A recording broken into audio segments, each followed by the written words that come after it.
miarabantsika rehetra amin'ny anaran'i Jesosy Kristy tompontsika ry havana amin'izao alahady fa 9 Mey 2024 izao.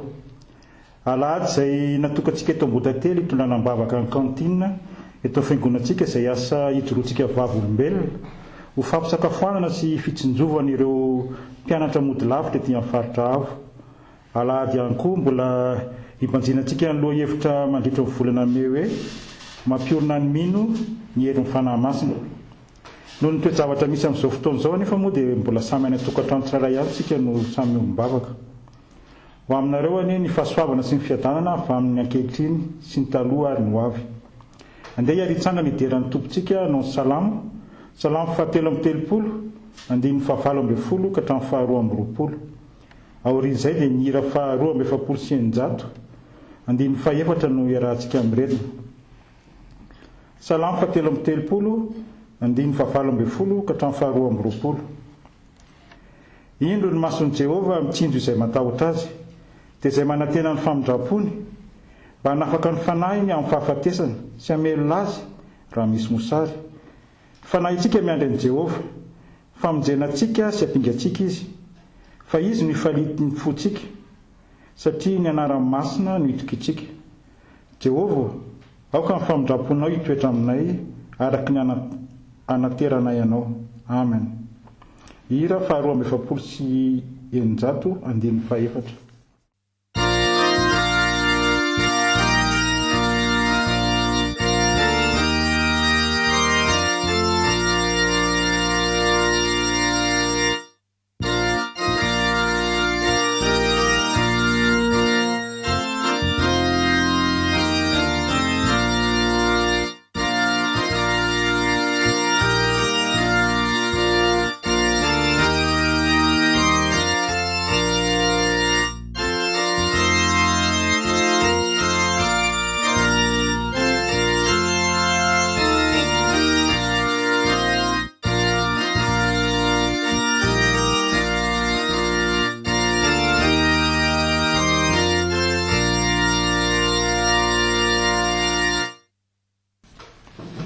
Iary vavaka isika. Sotranao izay Andriamanitra amin'izao fotoana izao izay omenao ahafahana miara-miombavaka, hisaotranao, hideranao. Misaotra Tompo amin'ny zavatra rehetra. Misaotra amin'ny fitiavana, misaotra amin'ny famindram-po, misaotra amin'ny fitantananao ny fiainana tsirairay avy. Misaotra amin'ny tombonandro ahafahana mideranao, manao ny sitraponao, mijoro vavolombelonao. Misaotra amin'ny fahagaganao arotsaka ao aminay isan'andro isan'andro. Tsy tanteraka nefa izay Tompo ka maro amin'ireo sitraponao no tsy tanterakay, ary maro amin'ireo izay nataonay no tsy mifanaraka amin'ny sitraponao, na amin'ny asa, na amin'ny fiteny sy fihetsika, eny na dia amin'ny eritreretinay aza. Mamelany elokay Tompo, bebaka eto anatrehanao zahay. Diovy zahay mba tsy hanatsiana hoe masonao, ataovy mendrika ny ho zanakao, ataovy isa amin'ny mpanomponao. Ianao efa nampanantena fa izay manantona anao tsy mba ho lavinao mihitsy. Manantona anao izay Tompo, raiso, diovy, tantany mba tsy ho resy ny fakapanahy. Ambeny mba hanaradianao, anao ny asanao amin'ny fitiavana, hijoro vavolombelona amin'izay rehetra atao. Ary tsy aminay ny fanahy masonao Tompo, hanateranay ny sitraponao, hitari-dalana anay amin'izay rehetra ataonay. Ankehitriny raha mamaky ny teninao izay Tompo dia izany fanahy masonao izany ihany no angatanay hitari-dalana anay, mba ahazahoana izay tianao ambara aminay. Tahio mpitondra ny teninao Tompo amin'ny fampianarana anay ka izany fanahy masonao izany no izaranjara ho an'ny tsirairay avy aminay, ka samy mahazo tombony avokoa izay rehetra amin'izao fotoana izao. Manatrefy n'izao fotoana izao Tompo, ka izay rehetra ataonay eto dia mba ho voninahitry ny anaranao masina. Amin'ny anaran'i Jesosy Kristy zanakao nanaovanay izany vavaka izany, fa ho anao ny dera sy ny laza ary ny voninahitra mandrakizay. Amen. Ny teny izay vakiana dia hitantsika eo amin'ny testamenta taloha, dia ao amin'ny bokin'ny Nehemia 7, andininy faha-20 ka hatramin'ny 15. Ho tohizantsika eo amin'ny testamenta vaovao dia ny epistily nosoratan'i Paoly ho an'ny Korintianina voalohany. Korintianina voalohany 12, andininy faha-12 ka hatramin'ny 13. Ary ho faranantsika mpitsanganana ny filazantsara araka amin'ny Matio 12, andininy faha-14 ka hatramin'ny faraika amby roapolo. Ny teny rehetra izay ho vakiana dia vakiana amin'ny anaran'i Jesosy. Nehemia toko 7 andininy 20 ka hatramin'ny 520. Amin'ny ary ny fanahinao tsara dia nomenao azy koa hampianatra azy. Ary tsy niarina manao tamin'ny vavany ianao sady nanome azy rano raha nangeta ety izy. Eny, 70 taona no namelomanao azy tany anefitra. Tsy nanjava-mahory akory izy, tsy rofotra ny fitafiny, ary tsy nivoto ny tongony. Ary nanome azy fanjakana sy firenena maro ianao, ka voazaranao araky ny faritany avy ireny. Dia nahazo ny tany Siona sy ny tamin'ny mpanjakan'ny Hesibona, ary ny tany Oga mpanjakan'ny Besana izy. Ary ny zanany dia noamaroinao tahaka ny kintana eny amin'ny lanitra, sady nentinao amin'ny tany izay nolazainao tamin'ny razany fa hidirany olovana. Dia niditra ny zanany ka nandova ny tany. Ary napietrenao teo anoloany ka nanita tompony tany. Dia natolotra eo an-tanany ireo mba ny mpanjakany sy ny vahoakany anaovany azy araka ny sitrapony. Ary nahazo tanàna mimanda sy tany lonaka izy, ary trano feno zava-tsoa rehetra sy lavaka famorindrano voahady sy tany voavolo-voaloboka sy oliva, ary azo fihinam-boabetsaka. Dia nihinana izy ka voky, dia nianatavy ka nifalifaly tamin'ny fahatsaranao lehibe. Fa tahaka ny tena iray ihany, anefa maro ny momba ny tena. Ary ireo rehetra momba ny tena ireo na dia maro aza, dia tena iray ihany. Fa tahaka izany koa Kristy, fa fanahy iray ihany no nanaovana batisantsika rehetra ho an'ny tena iray, na jiosy na jentilisa, na andevo na tsy andevo, ary isika rehetra dia fa nafisotroana ny fanahy iray. Eo am-pitsangano no antsika amin'ny Matio toko 12 andininy 14 ka hatramin'ny 20. Ary ny fariseo dia lasa nivoaka ka niara-ny saina mba hahafaty azy. Fa Jesosy nahalala izany ka dia niala teo. Ary nisy olona betsaka nanaraka azy ka dia nosotraniny avokoa izy rehetra. Ary nandrara azy izy tsy hanao izay hafantarana azy, mba hatateraka izay nampilazain'ny Isaia mpaminany hoe: indro ny mpanompoko izay nofidiako, ny malalako izay sitrako ny foky indrindra, apetraka ao aminy ny fanahiko, ary hitory ny rariny amin'ny jentilisa izy. Tsy fanditra na hiantso mafy izy, ary tsy hisy handreny feo ny any an-dalana. Tsy ho tapahany ny volotara-torotoro, ary tsy ho vonoiny ilay anjiry manentona, ambara-pamoaka ny rariny ho mpandresy, ary ny anarany mitokisan'ny jentilisa. Ray masina, manamasinana amin'ny fahamarinana, fa ny teninao ny fahamarinana. Amen. Hira firana fanampiny, 4 andininy 2.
Famiraba antsika rehetra ry havana tratra ity alahady fa 20 ny volana me ity alahady fahaenina manaraka ny Pasika isika anio.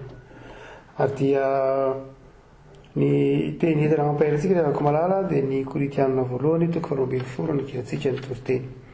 Alahady raha teo izay natokana hitsidikam-bavaka ny asa sosialy atao anatin'ny fiangonana raha ohatra ka amin'ny fotoana mahazatra antsika ka vorena am-piangonana sika amin'naritra fitaovavana dia alahady voalahatra ho an'ny fianaketana ny asa sosialy ny oliavana dia alahady ny kantine alahady natao ho an'ny fanoanantsika ny asa sosialy indrindra reo tanterahana amin'ny mpianatra. Ny koritianina voalohany toko faharoambin'ny folo, andiny faharoambin'ny folo sy ny fahatelo ambin'ny folo no anakinantsika ny toriteny. Folo andiny driavana dia rahantsika mamaky zany nefagenantsika fakina aminaran'i Jesosy. Fa tahaka ny tena iray ihany nefa maro no momba ny tena, ary ireo rehetra momba ny tena ireo na dia maro aza dia tena iray ihany, dia tahaka izany koa Kristy. Fa na iray ihany no nanao fampatisantsika rehetra ho tena iray, na jiosy na jentilisa na andevo na tsy andevo, ary isika rehetra dia efa nampisotroina ny fanahy iray. Mikasika ny fanomezam-pahasoavana ry havana no resahan'i Paoly amin'ity Koritianina voalohany toko faharoambin'ny folo ity. Ary dia mandrakariva ny mitranga izy tany Korinto dia miteraka olana ilay fanomezam-pahasoavana. Maromarina kokoa tsy ny fanomezam-pahasoavana nomen'Andriamanitra no miteraka ny olana, fa ny fitantanany mpino ny fanomezam-pahasoavana no tsy hain'ny mpino. Ary dia ny zarazara no ny tsy fahaizan'ny mpino ny tantana izany fanomezam-pahasoavana izany ny fiangonana. Dia nanao famelabezarana amin'ny Paoly, nanoratra, nanao fampianaram-pinoana mikasika ny toerany antsoina hoe fanomezam-pahasoavana. Ary rehefa niresaka momba ny fanomezam-pahasoavana Paoly dia nazavainy ny nipoirany antsoina hoe fanomezam-pahasoavana, ny dikany antsoina hoe fanomezam-pahasoavana, ny antony antsoina hoe fanomezam-pahasoavana. Raha toa ka mamerina mamaky tsara ity Korintianina voalohany ity tsika ka apetrakitsika tsara ao anatin'ny contexte izy, dia misy zavatra telo mifamatotra tsara ao. Dia ny fanomezam-pahasoavana, ny fanahy masina, ny fanompona ary ny fiangonana. Tsy misaraka mihitsy ireo, ny fanomezam-pahasoavana, ny fanahy masina, ny fanompona ary ny fiangonana. Dia ao anatin'izany solomaso tiany Paoly ijerentsika ny fanomezam-pahasoavana izany no ndeha resahantsika azy. Raha toa ka mamaky ny Mateo toko faha 10:20 tsika zavako malala dia miresaka momba ny talenta Jesosy. Ny talenta. Ny talenta izay ambaran'i Jesosy fa avy amin'Andriamanitra. Ny talenta avy amin'Andriamanitra. Ny fanomezam-pahasoavana dia vokatry ny fandraisana ny fanahy masina.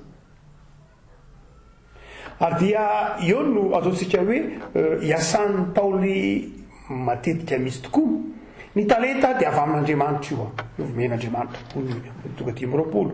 Voaka ny tenenin' Jesosy manao hoe teny efa nandeha lay tompony dia nomeny talenta reo mpanompony. Andriamanitra no loharano ny talenta. Ny talenta zany dia omen'Andriamanitra ny olona rehetra, tsy akanavaka. Ny olona rehetra dia omen'Andriamanitra talenta. Raha avantany voanahary izao tontolo izao Andriamanitra dia nahary ny olombelona izy, dia nanome talenta ny olombelona izy. Ahafahan'ny olombelona manohy ny asa-pahariana nataon'Andriamanitra, dia omen'Andriamanitra talenta ny olona. Io zany tsy voatery hoe manana fanahy masina vao manana talenta, na hoe ny olona rehetra manana talenta dia manana fanahy masina arak'izay mety fanahy masina araka mety retretantsika azy, tsia. Fa ny olona rehetra dia mety omen'Andriamanitra talenta na mivavaka izy na tsy mivavaka, satria fitiavan'Andriamanitra, satria hatrany am-boalohany dia ilay toe-tsain'Andriamanitra dia nametraka ny olombelona ho mpanohy ny asa-pahariana, dia nasian'Andriamanitra talenta. Dia men'Andriamanitra, misy olona men'Andriamanitra mahay marika, matematika, na dia tsy bino azy izy. Nomen'Andriamanitra fahaiza-mansaitra, na dia tsy pino azy izy. Nomen'Andriamanitra fahaizana mozika, pino izy, misy tsy pino. Nomen'Andriamanitra fahaizana manoratra, nomen'Andriamanitra fahaizana manao sary, nomen'Andriamanitra fahaizana mandihy, fahaizana mamorokiry, fanaovana maritrano, fanaovana asa fikarohana, fitsaboana sy ny sisa rehetra. Dia ireny talenta retreny dia avy amin'Andriamanitra. Ny devoly tsy mpanome talenta, okazava. Tsisy talenta ao misaotra masina, tsy misy mihitsy na indray mandeha azy ka hoe ny devoly nanome talenta. Ny asan'ny devoly dia mamodika sy mandrava, fa tsy manorina arak'izany. Avy amin'Andriamanitra ny talenta, avy amin'Andriamanitra ny finiavana hanao zavatra tsara, asan'Andriamanitra. Fa izao volazany Paoly, rehefa nandray ny fanahy masina ny olona, dia ny asan'ny fanahy masina kosa dia nanome ny antsoina hoe fanomeza-pahasoavana. Avy amin'ny finoanan'i Jesosy zany, rehefa mino an'i Jesosy ny olona, dia nandray ny asan'ny fanahin'Andriamanitra, dia nandray ny fanomeza-pahasoavana. Nandray ny fanomeza-pahasoavana. Ny fanomeza-pahasoavana zany dia izao tsy inona tsy akory fa efa asan'ny fanahy masina. Mety ho le talentako ihany ny ataoko hoe fanomeza-pahasoavana, fa io talentako io dia izao hafa ny talenta, mijanona ho talenta koa, mety mpanjaitra, mpandrafitra, fa finompona fitsananan'i Jesosy dia mpanjaitra. Mpanjaitra rehetra. Fa rehefa nandray an'i Jesosy tompo sy mpamonjy dia mpanjaitra ihany, saingy mpanjaitra matahotra an'Andriamanitra. Amin'izay fotoan'izay, izaho mpanjaitra ity dia ilay talentako dia lasa talenta hoentiko manome voninahitra an'Andriamanitra. Ka amin'ny didy akanjo ataoko, amin'ny zaitra ataoko, amin'ny zavatra ataoko dia hoentiko manome voninahitra an'Andriamanitra, fa tsy hoentiko ho an'ny tenako na ho amin'ny fahatsarana fotsiny ihany. Amin'izay fotoan'izay ilay talenta dia tonga fanomeza-pahasoavana.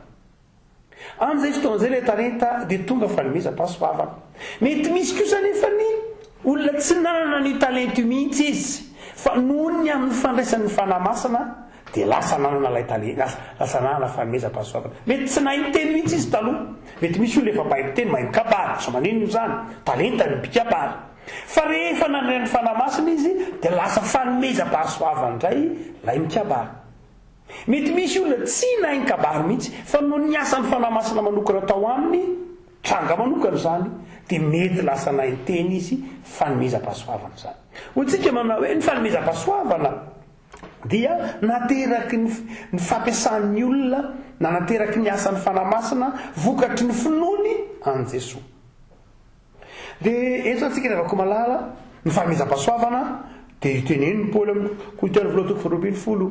Ny fanomeza-pahasoavana dia mety voafetra amin'ny fotoana ampiasana azy, arakaraka ny fiasan'ny tompo, arakaraka ny fantan'ny tompo, fa fotoana ny talenta omen'Andriamanitra dia iny voateraka ny olona, dia omen'Andriamanitra ny olona, dia hoentin'ny olona mandra-pahafatana iny, avy amin'Andriamanitra iny, fitiavan'Andriamanitra iny, fahasoavan'Andriamanitra iny.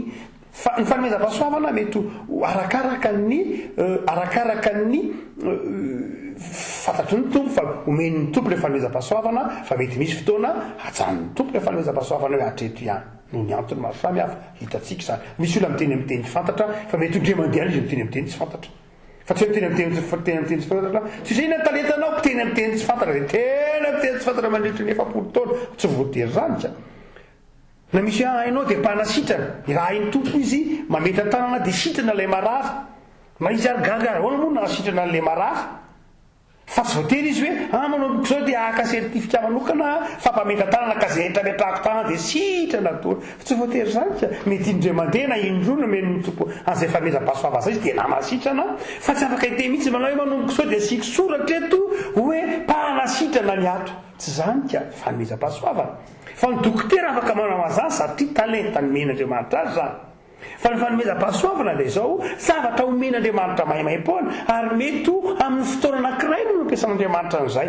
Ohatra mety hoe manasitrana ianao, mety ohatra hoe tsy fantatro ran'Andriamanitra hampianatra ianao na zava-nisotra masina, dia mety misy fotoana atsahatra ny tompo zany, aza donona fa ny hoe mpaminany dia tsy voatery hoe mpaminany mandra-pahafatiny akory Amosy na naminany mandra-pahafatiny Mika, fa mety 5 taona, 10 taona, 3 taona ihany naminany Mika, dia mety ho izay ihany. Noho izany dia ny tsy tokony ho adinontsika mihitsy dia ny fanomeza-pahasoavana dia avy amin'Andriamanitra, ka mety ataon'Andriamanitra mandra-pahafaty zany, fa mety ampahany ihany, mety ho voafetra no ametrahan'ny tompo azy. Fa hotsika manao hoe teny fahalalay tsy resahana eo koa dia izao manao hoe ny fiangonana sy ny fanompona. Ny fanompona indray na ny ministera dia ny fiangonana ny manome azy, atolotry ny fiangonana ny ministera. Ny ministera na ny fanompona dia ny fiangonana ny mamaritra azy. ministera eto amin'ny koritiana dia misy mpaminany, misy amintsika manome hoy ny tompo manao hoe hoy Paoly manao hoe misy any mpaminany amin'ny diny 7 misy apôstôly, mpaminany, mpampianatra, mpanao fahagagana sy ny sisa rehetra, misy zay. Ny fiangonana zany no mamaritra ny fanomezam-pahasoavana araka ny fitarihan'ny tompo azy. Ny fanompona ao anatin'ny fiangonana, ny fiangonana no mamaritra ny fanompona. Ny fanompona ao anatin'ny fiangonana dia izao tsy voatery hoe ny fanompona misy any amin'ny fiangonana any États-Unis dia mitovy amin'ny fanompona amin'ny fiangonana misy any Frantsa, na mitovy amin'ny fanompona amin'ny fiangonana misy any Russie na ny eto Madagasikara. Samy manana ny tarihiny fanan'Andriamanitra azy. Mety ny ministera ny fiangonana eto Madagasikara dia bebe kokoa ny misahana ny asa, ny fahantrana. Eto Madagasikara ohatra itsika zao ty alahady ity dia matsiaro alahady ny kantiny. Itsika dia mampisakafo mpianatra 100 ka hatramin'ny 500 isan'andro amin'ny fotoana fianaran'ny mpianatra. Ministera ny fiangonantsika zany, asa fanompon'ny fiangonantsika zany dia mikarakara tanora, mamely, manampy azy. Mety ministera ny fiangonana eto Madagasikara, fanompon'ny fiangonana eto Madagasikara araka izay nentson'ny tompo azy dia mety mirotsaka bebebe koa amin'ny ara-piarahamonina izy, mety mitsabo izy, mety manorina sekoly izy, izay mety tsy zany any atao ve tsy zany, mety tsy zany any Algérie, na mety tsy zany any Sénégal, fa mety endrika hafa ndray ny endriky ny fanompona. Ny fanompona ao anatin'ny fiangonana dia zao ny fanahy masina no mitarika ny fiangonana dia mamaritra hoe zao no sehatra anomponay sy hijoroany vavolombelona. Ny fiangonana mamaritra an'io, avy amin'Andriamanitra ihany io, fa ny fiangonana mamaritra azy, ary ny fiangonana no manindry ilay mpanompon'Andriamanitra amin'ireny sehatra ny fanompona ireny. Ny fiangonana no manindry ireny mpanompon'Andriamanitra ireny, ary ny fiangonana koa no mametra ny fanompona ireny mpanompon'Andriamanitra ao anatin'ireny asa na fanompona izay ampanaoviny fiangonana azy ireny. Ohatry manao hoe mivezivezy be ao anatin'ny resatasy ho an'ny Korinthiana ity araka izany no hoe fanomezam-pahasoavana, no hoe fanompona, no hoe fiangonana. Dia eto ary hoy Paoly, na inona fivezivezy eny zany teny zany dia aza donona reto zavatra telo ireto. Voalohany dia izao, ny fanomezam-pahasoavana. Ny fanomezam-pahasoavana dia samihafa. Samihafa ny fanomezam-pahasoavana fa ny tena dia iray ihany, na ny fiangonana dia iray ihany. Ny dika zany dia izao, ny fanomezam-pahasoavantsika io tsy nataon'Andriamanitra hampisaraka antsika, fa ny fanomezam-pahasoavana nomen'Andriamanitra antsika dia nataon'Andriamanitra hampiombona sy hampiray antsika. Zay mahatonga amin'ny Paoly eto mandray ohatra momba ny tena na ny vatana. Any amin'ny andininy hafa moa dia lazainy manao hoe tahaky ny vatana dia misy tanana, misy maso, misy tongotra, misy loha. Tsarotra amin'ny loha ny teny amin'ny tanana hoe tsy ilaiko ianao, sarotra amin'ny tanana ny teny amin'ny tongotra hoe tsy mila anao fa ny tena sy ny tanana ary ny loha dia mirafitra ho vatana iray ihany ary mifameno izy. Ny fanomezam-pahasoavana avy amin'Andriamanitra zany, asan'ny fanahy masina marimarina kokoa ao anatin'ny fiainan'ny mpino sy ao anatin'ny fiainan'ny fiangonana dia izao tsy natao hampisaraka azy, fa natao hampiombona azy kokoa. Ny olantsika indraindray dia izao, ny olantsika dia izao, terentsika ho ny fanomezam-pahasoavana iray ihany, tsika manao zay Andriamanitra dia aoka hitovy daholo zay. Amin'Andriamanitra tsy ny fitoviana akory ny tanjony, tsy ny fitoviana hoe mitovy daholo itsika menakavy, tsy zay ny tanjony fanomezam-pahasoavana, fa ny fiombonana ao anatin'ny fahasamihafana, ny fanekena ny fahasamihafana, ny fanomezam-pahasoavana, zay ny tadiavin'Andriamanitra. Ny fanajana ny fanomezam-pahasoavana tsirairay misy dikany amin'Andriamanitra avokoa ny fanomezam-pahasoavana tsirairay omeny ao anatin'ny fiangonana na ao anatin'ny fiarahamonina. Misy dikany amin'Andriamanitra, isika ndraindray tsy mahafantatra an'ireny dikany ireny dia ampirintsika ilay fanomezam-pahasoavana ny hafa na tsaraintsika ho tsy ilaina, tahaka izay nitranga tany Korinto. Ny Korintiana dia miteny manao hoe ny fanomezam-pahasoavana manasitrana tsy ilaina, ny maminany atao iny zany tsy dia zava-dehibe zany, fa ny fanomezam-pahasoavana miteny amin'ny teny tsy fantatra, io ny tena tompon-daka hoy ny Korintiana.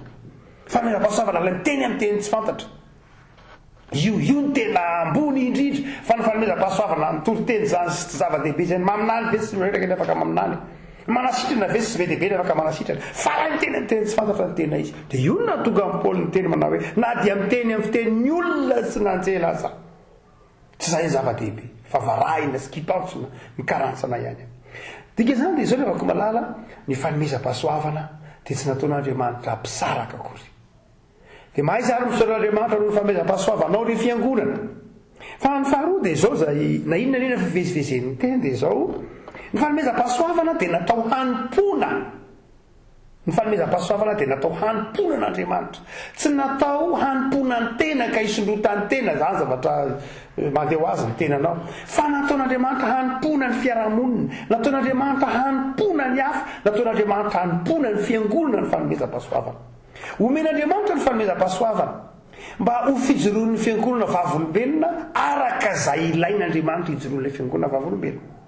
Raha ohatra ka ao anatin'ny faritra anankiray atao hoe eto Madagasikara tsika inona ny olana?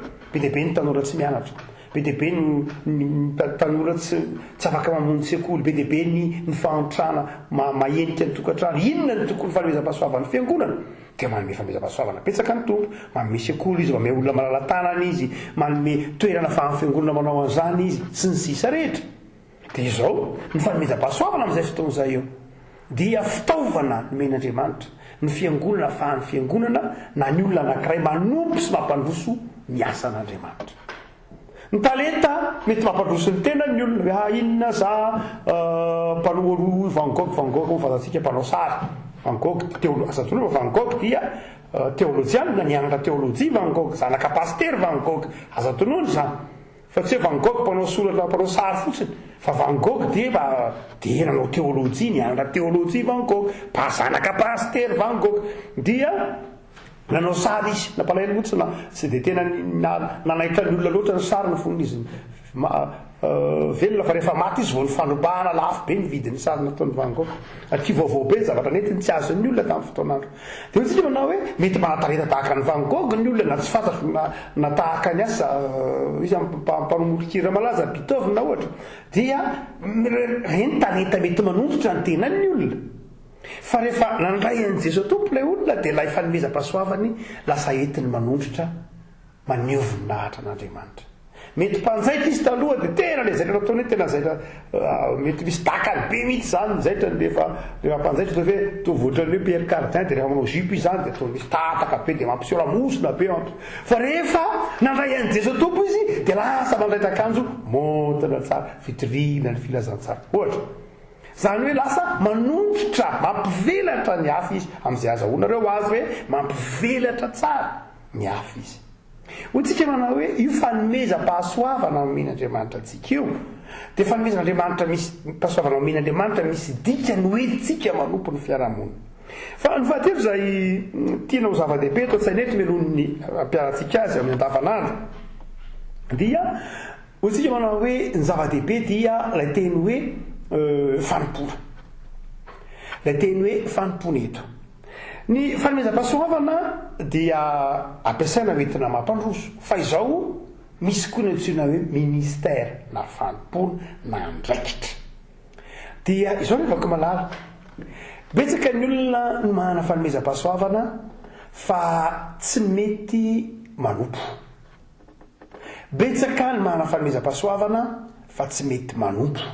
Zany hoe ny atao hoe manompo eo tsy ilay mampiasa ilay fanomezam-pahasoavana ioniany, fa ilay fanafoana tena mihitsy eo anatrehan'ilay fanomezam-pahasoavana. Zany hoe ilay fanomezam-pahasoavana ny zava-dehibe fa tsy za, ka ny fampiasako ilay fanomezam-pahasoavako ao anatin'ny fanafoanako ny tenako. Ny olona izay nandray fanomezam-pahasoavana zany dia tokony hanana ny toe-tsain'ny mpanompo izy, manafoana teny izy, ary mihevitra zay ampandrosoana ny voninahitr'Andriamanitra izy. Hoy ary Paoly, tahaka ny tena iray nefa maro momba ny tena, ary rehetra momba ny tena ireo na dia maro aza dia tena iray ihany, dia tahaka ny Kristy. Fa fanahy iray ihany no fomba tsy antsika rehetra ho tena iray, na jiosy na jentilisa na andevo na jendevo, ary isika rehetra tena mpisotroina ny fanahy iray. Tapamahana na riavako zavatra roa na telo ny tiana pahirizina anao amin'izao katoko ny pentekosta izao manoloana ny fanomezam-pahasoavana dia izao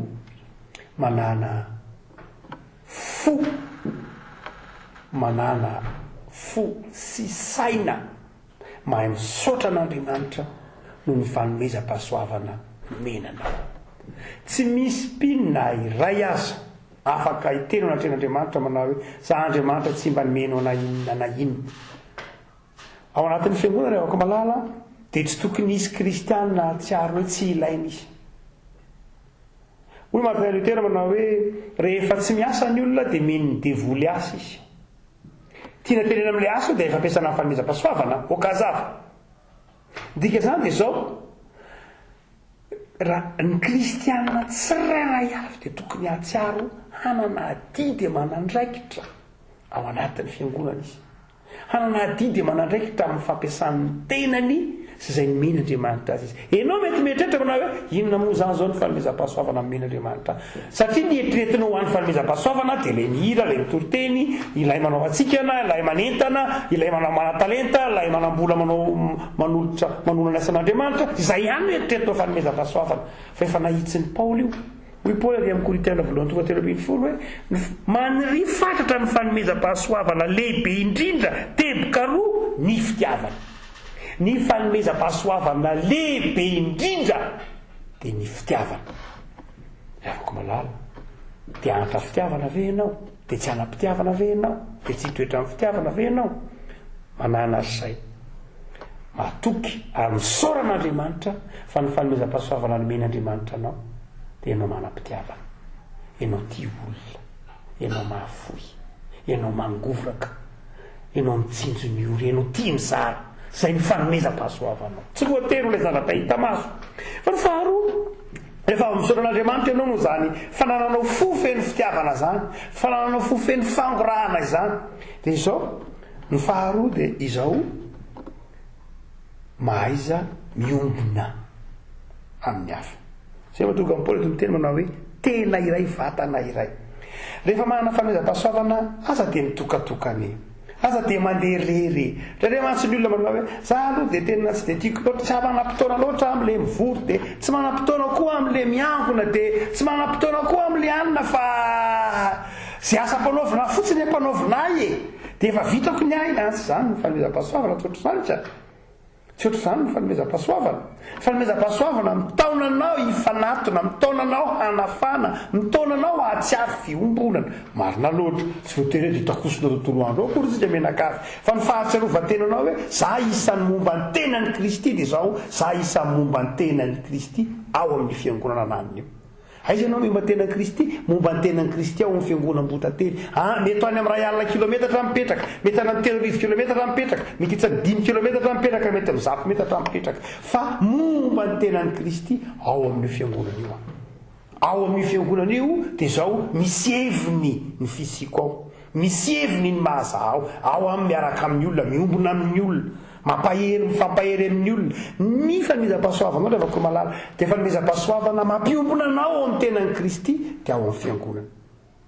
Ary fahatelo izay entina mampahery anao rehefa koa malala dia izao, tsy hoe aza mitokatokana ihany fa miombona amin'ny fiombonana ao anatin'ny fiangonana, miombona amin'izany fampiasana ny talenta izay nomen'Andriamanitra anao anjara fanomezam-pahasoavana izao ny fiangonana. Fa ny farany izay asongadin'i Paoly eto dia ny fanaovanao zava-dehibe ny fitarian'ny fanan'Andriamanitra. Hoy izy manao hoe fa isika rehetra dia nampisotroina fanahy iray. Eto Paoly dia tena ny teny mihitsy hoe nampisotroina. Ny teny malagasy hoe mino dia misotro ny dikany. Izay nazona ny teny hoe fampinomana, mino ny dikany. Mahagaga. Fa raha ny teny izany manao hoe pino dia misotro ny dikany, dia misotroinina. Io tenen'ny Paoly io fanahy. Misotro fanahy. Ny dikany hoe ny fanahy zany dia noharin'ny Paoly amin'ny rano mamelona, noharina amin'ny rano velona mamelona.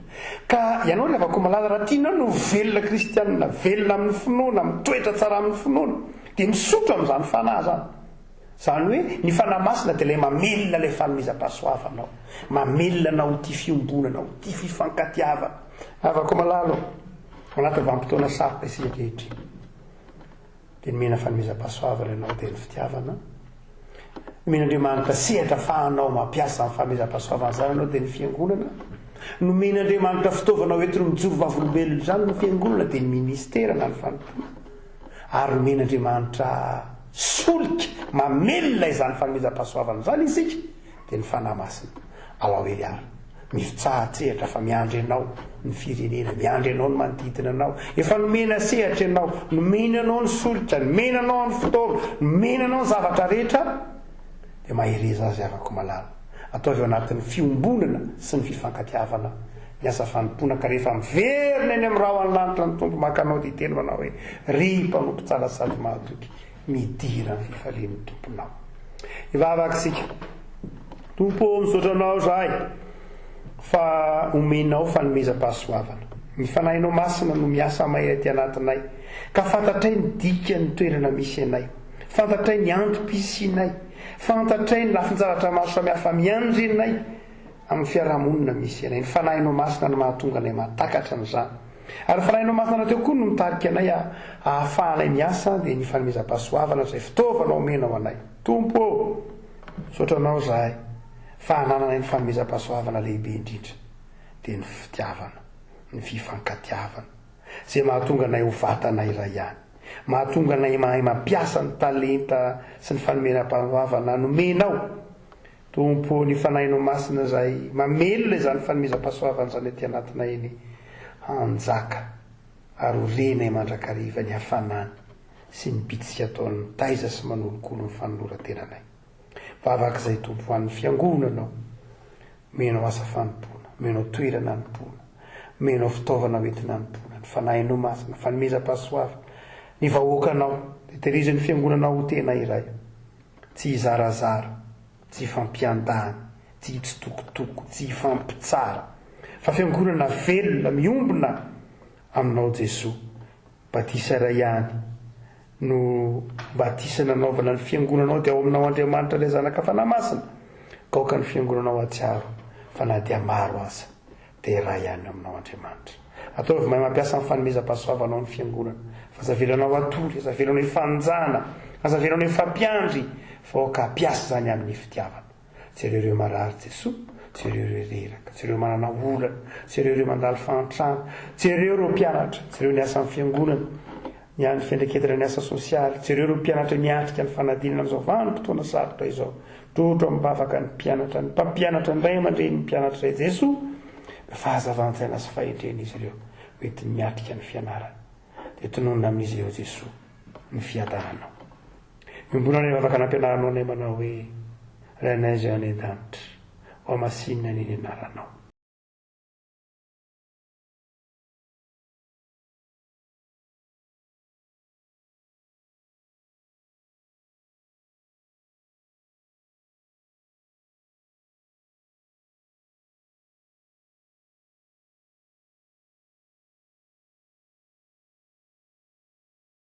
Amen.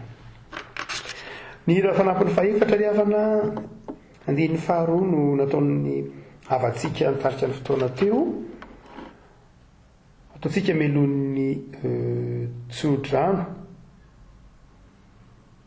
Zafady ny hira fahenina sy telonjato, ny hira fahenina sy telonjato andinin'ny faharoa sy fahatelo nataontsika ao aorianan'ny tsodrano. Ny hira fahenina sy telonjato andinin'ny faharoa sy fahatelo no ataontsika aorianan'ny tsodrano. Dia soratsika ny havantsika diakona eto amin'ny fiangonana, Andriamatoa Andriamiaso nitarika ny fotoana teo ry havako malala ary dia mivavaka isika ho an'ny mpianatra izay miarika fanadinana, satria alahadin'ny kantinina moa isika eto, dia mahatsiaro mivavaka izany isika na dia natokantrano any hafa. Raiso ny tsodrano, nitahy anao ny tompoka hiaro anao, hampamirapetra ny tavany aminao ny tompoka mindra fo aminao, hanaratra ny tavany aminao ny tompoka omeny anao ny fiadanana. Amen.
ho an'andriamanitra reny voninahitra, amin'ny anaran'ny Ray sy ny Zanaka ary ny fanahy masina.